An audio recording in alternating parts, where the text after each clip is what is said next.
जय जिनेन्द्र बंधुओं, आज सुनते हैं परिग्रह पाप में तृष्णावद्धि में प्रसिद्ध लुब्धा सेठ की कथा। आत्मा की रक्षा अपने आप के सह स्वरूप के मनन में है। मैं वास्तव में क्या हूं? ज्ञान स्वभाव में अपनी आस्था रखना, यही आत्म रक्षा का उपाय है।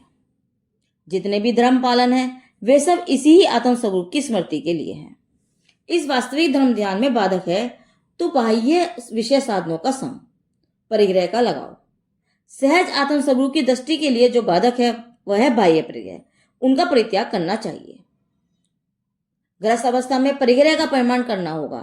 जिसके परिमाण नहीं है, परिग्रह की तृष्णा है, उसका सारा जीवन परिग्रह पाप में एक लुब्ध से दत्त प्रसिद्ध हुआ है। एक बहुत पुरानी घटना है। अयोध्या नगरी में एक भवदत्त नाम का सेठ था। उसके लड़के का नाम लुब्ध दत्त था। वह लोभी विशेष था। धन कमाने के लिए परदेश गया। धन तो बहुत कमाया, मगर रास्ते में जहाज से आ रहा था तो वहां लुटेरों ने सारा धन छीन लिया और उसके पास कुछ भी नहीं रहा। अब आ गया अपने गांव। जब कुछ भी नहीं रहा, पूर्ण निर्धन हो गया, तो जो जैसा चाहे वैसा करे। एक बार किसी के घर उसने छाछ पिया, तो छाछ पीने के बाद जो उसने अपनी मूंछ पर हाथ फेरा तो कुछ मक्खन के कण हाथ में आ गए। उसने सोचा, अरे यह रोजगार तो बड़ा अच्छा है। रोज रोज कुछ लोग के यहाँ छाछ पीने जाएंगे, मुझ पर हाथ फेर कर जो घी जुड़ेगा उस घी को जोड़ कर रखूंगा।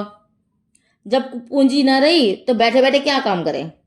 लोक प्राकृतिक था, सो इस तरह से वह मक्खन को जोड़ने लगा। धीरे धीरे उसका नाम श्री शमशु नवनीत यानी मूछ मक्खन प्रसिद्ध हो गया। 2-4 साल में ही उसके पास काफी मक्खन जुड़ गया। एक बड़े मिट्टी के घड़े में वह मक्खन अपने घर में झोपड़ी में छीके पर टांगे रखता था। उसके नीचे आग जलती रहती थी ठंड से बचने के लिए। इस प्रकार उसके पास जब एक हाथ प्रमाण घी हो गया तो वह घी के बर्तन को अपने पैरों के समीप रखकर तथा शीतकाल होने से झोपड़ी के द्वार पर अंगनी रखकर बिस्तर पर बैठ गया। वह बिस्तर पर पड़ा पड़ा विचार करता है, इस घी से बहुत धन कमाकर मैं सेठ हो जाऊंगा। फिर धीरे धीरे सामंत, महासामंत, राजा, अधिराजा का पद प्राप्त कर कर्म से सबका चक्रवर्ती बन जाऊंगा। उस समय मैं 7 खंड के महल में सैया तल पर पड़ा रहूंगा। चरणों के समीप बैठी हुई सुंदर स्त्री मुट्ठी से मेरे पैर दबाएगी और मैं स्नेहवश उससे कहूंगा, तुझे पैर दबाना भी नहीं आता। ऐसे कहकर मैं पैर से उसे ताड़ित करूंगा। ऐसा विचार करके उसने अपने आप को सचमुच ही चक्रवर्ती समझ लिया और पैर से ताड़ित कर घी का बर्तन गिरा दिया। उस घी से द्वार पर रखी हुई अग्नि बहुत तेज से प्रज्वलित हो गई।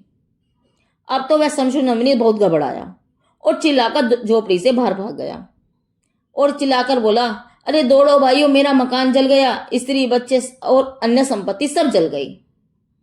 उसकी इस तरह की आवाज सुनकर लोग दौड़े। सब आश्चर्य में पड़ गए कि यह क्या बक रहा है। अभी तो भीख मांगता था और आज इस तरह से बोल रहा है। तो लोगों ने उससे कहा, अरे कहां तेरा कुछ जल गया, तेरे पास तो कुछ है भी नहीं। तो उसने अपनी सारी कथा सुनाई।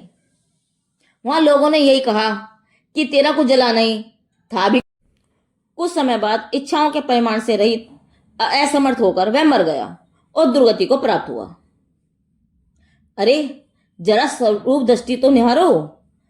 सब सबका पृथक पृथक है, एक का दूसरा कोई कुछ नहीं कर सकता।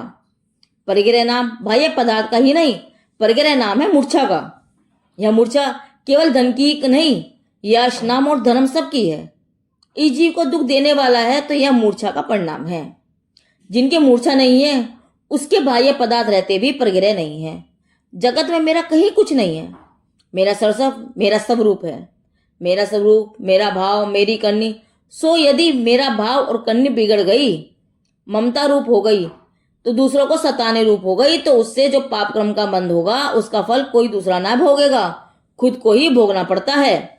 जिसको संतोष से रहना है, धर्म साधना करके जीवन सफल करना है, उनका कर्तव्य है कि वे अपने परिग्रह का परिमाण कर लें। जितना परिमाण किया उतना पूरा हो जाए और व्यापार करने में और अधिक लाभ हो जाए तो परिमाण से अधिक हुए धन को परोपकार में लगाए, धर्म में लगाए, तो उसका यश भी है और धर्म पालन भी है। जीव का वास्तविक कर्तव्य है कि परिग्रह का परिमाण तो नियम से रखे और उसमें ही संतुष्ट रहे।